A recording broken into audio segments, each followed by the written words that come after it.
There were so many that lost their businesses during that time.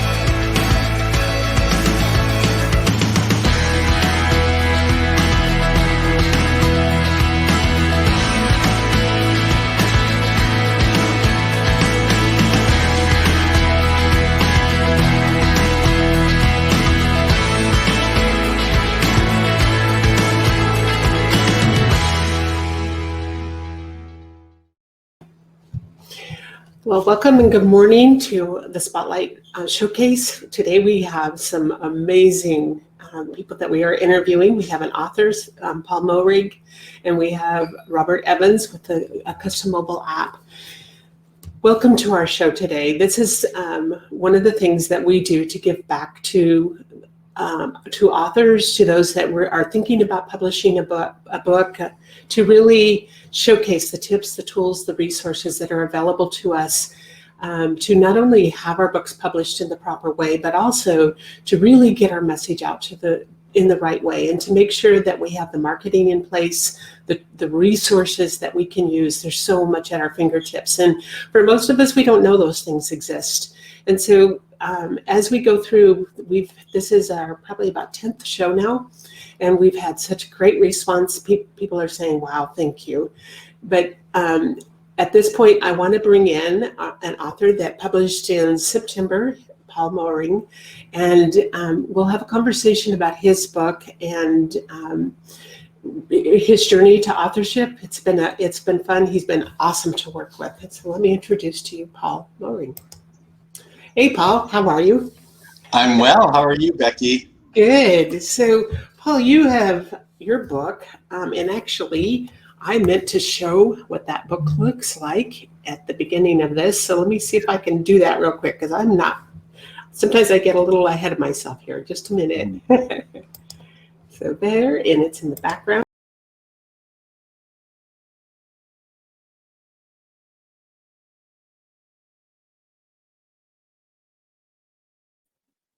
About what this book was, because one of the questions that you asked in your book is, are you so tired of setting and not accomplishing the goals you set out for yourself and don't even bother to set them anymore? So give us the background of what prompted you to write a book and how your journey has been since, not only in publishing, but what you bring to the world. What's your expertise? Awesome. Thank you, Becky, and thanks for having me on the show. This is fun. My pleasure. First of all, I have to really point some arrows at you as far as getting the book done and getting it published, because I was working on books for about 15 years roughly before the last 4 months that it took me to get published with you, and I still had a busy schedule that I was working around and was able to get that done with your help. Otherwise, I'd still be fixing to thinking about getting around to writing a book, which is just not the way to get it done. No, it's fun. Yeah, it's quite a process, but it's not for the faint of heart, is it? No, not at all. But it's such a rewarding process. And once you have your book published, and it is just so neat to see it. Like during your intro, I saw the picture of my book flashed on the screen, and I don't know, I'm still kind of like a little kid with it as it relates to that. And I'm working on book number 2, just getting a start on that. So that's coming down the road here before too long. Awesome. So in this journey of authorship, how do you feel that your book has served you? What's been your experience that way, as far as, has it opened the door for you in any way for speaking engagements or clients? What was your goal in publishing a book in the first place? Yeah, my goal was quite small.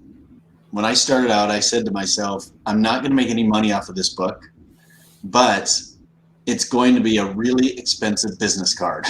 and so I started with that expectation that I wasn't going to, show up on the Tonight Show touting my book. But it's made such a difference in the circles that I'm in, just as a credential builder.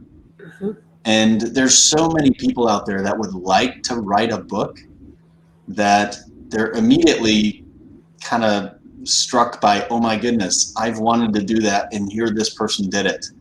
And they know the challenge that writing a book can bring to the table.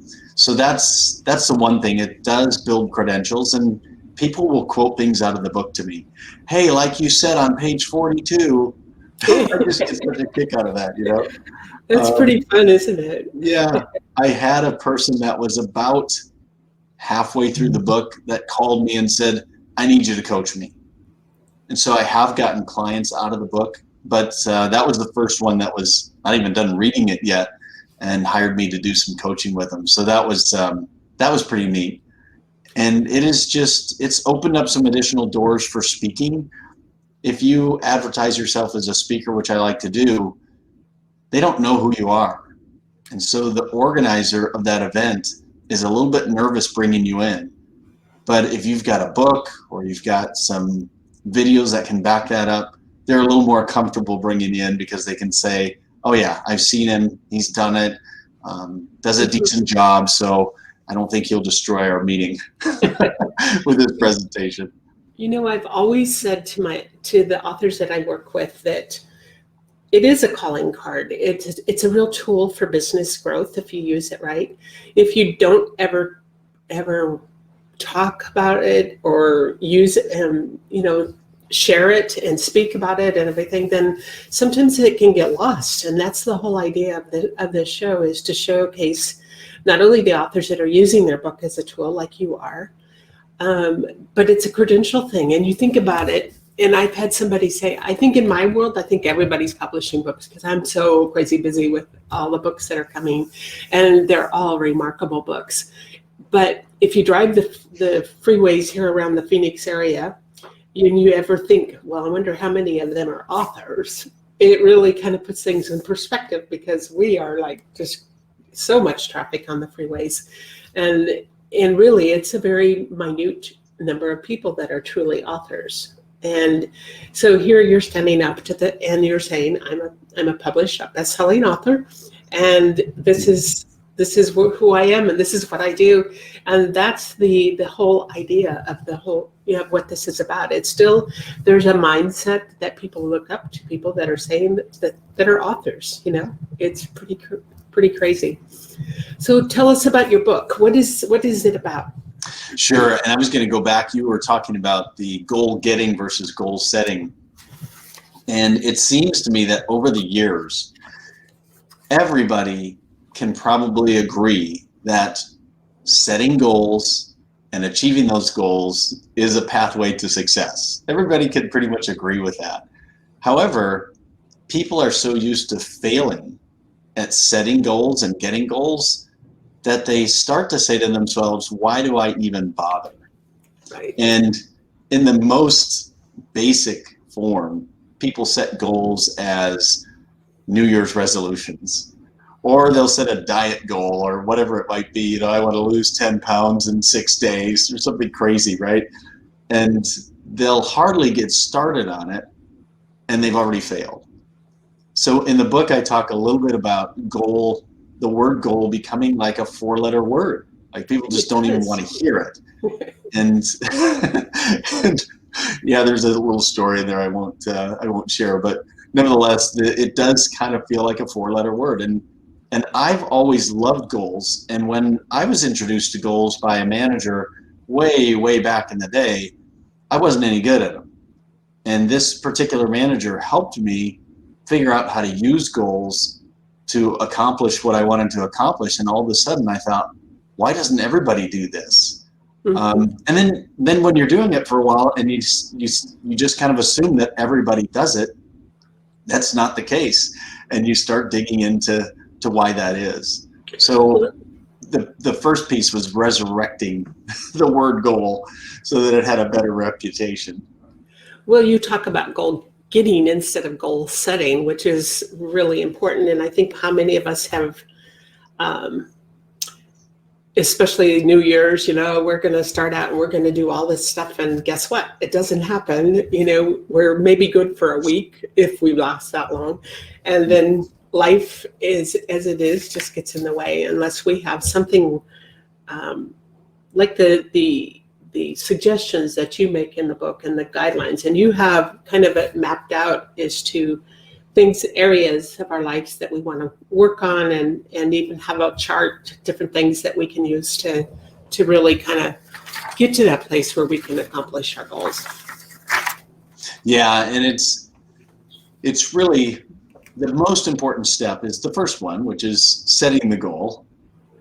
But then there's a lot of things that have to happen afterwards to get that goal.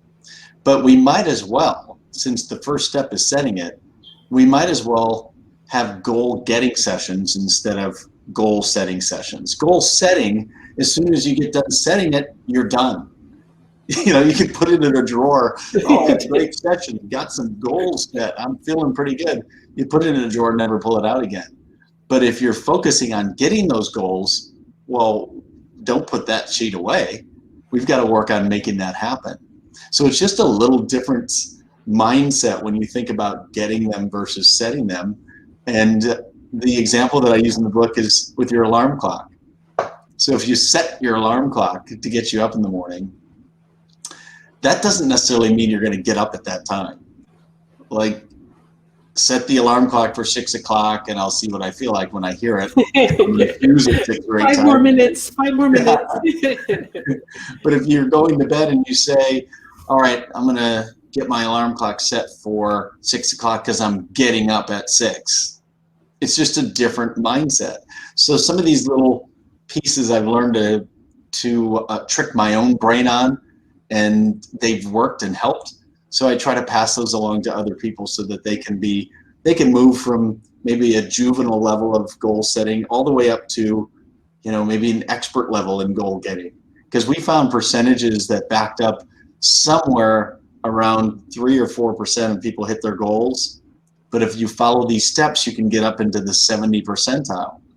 That's what I was just saying, because I printed off your back cover copy. And that's what you say here. You can go from being average and experiencing the 4% success rate all the way up to achieving your goals and developing a rate of over 70%. So that's pretty cool. Oh, yeah. And then it's really a tool. It's a tool. It's a productivity tool. And there's so much winning does to you. When you set your own goal and you accomplish that goal, just like with the book, you set a goal, I'm going to finish this book, you get it published, it's out there, and then it makes the bestseller list. All right, that feels great, and it spurs you on to do that next thing. And if you think about sports, I always look at sports as life and fast action, right? So if you look at a football game, or you want to just take a recent event and say the Super Bowl, right? The game planning that goes into that, the preparation, all the things that go into getting into that game. There's a lot of goals that are set and accomplished along the lines that's leading up to this big goal. But the biggest factor there is the team is confident in their ability to win because they've been winning. And once you get yourself on a winning streak, it's like you could go through brick walls. That is so true. Well, your book, as part of the back cover copy, says your book was written for busy entrepreneurs, for business leaders, for sales reps who want information in a condensed, direct format that can be utilized immediately. It's also written for anyone who would like to accomplish something that they just can't get around to doing, which is most of us. The book will help you transform the way you feel about goals, and the balanced nature of the process will make sure that you do not lose track of what's most important in life. And that's what I've appreciated with you. It's been pretty amazing to work with you as an author, because you always have that smile, you're cheerful. And when I asked you to do, okay, these are the things we need to do, you were right on it and you did it. And that made it so much easier for me, because when we set the timelines to actually publishing, there's a lot of moving pieces that need to go together to make it to get it to bestseller. So really cool things that you've done. I want to congratulate you, Paul, for being able to bring your book to the world the way you have. What do you offer as kind of a follow-up for people? You know what? I meant to put I have a scrolling thing I was supposed to put on here underneath so they would know where to get your book. Oh, right. There. Oh, look at you. Wow. I forgot to do that. Paul's book is also on his website, but he does offer some really good coaching, some one-to-one coaching. Would you share that with the audience? Yeah, sure. So as I mentioned earlier, I'm a speaker. I'm also a business coach and an author, a published author. Thank you, Becky. But we have individual and we have group coaching. And in my prior life, before jumping into coaching and speaking full time, I was a sales manager, and I helped business owners either buy books of business or start businesses from scratch. So I've got 20 plus years of watching this and watching the successful ones take off and really go, and watching others struggle. So in the coaching that I do, we try to focus in on the revenue producing activities that are going to make somebody more successful. But we also recognize that one of the biggest things about being a business owner is time, and how much time you spend getting yourself to the success level that you want to get to. So I'm a big believer in systems, and those systems can help reduce the amount of time that you spend in the business. So you can spend more time on the business, as they say. And that way the business doesn't own you, you're still the business owner. So we work with them in that way, and people can reach out to me.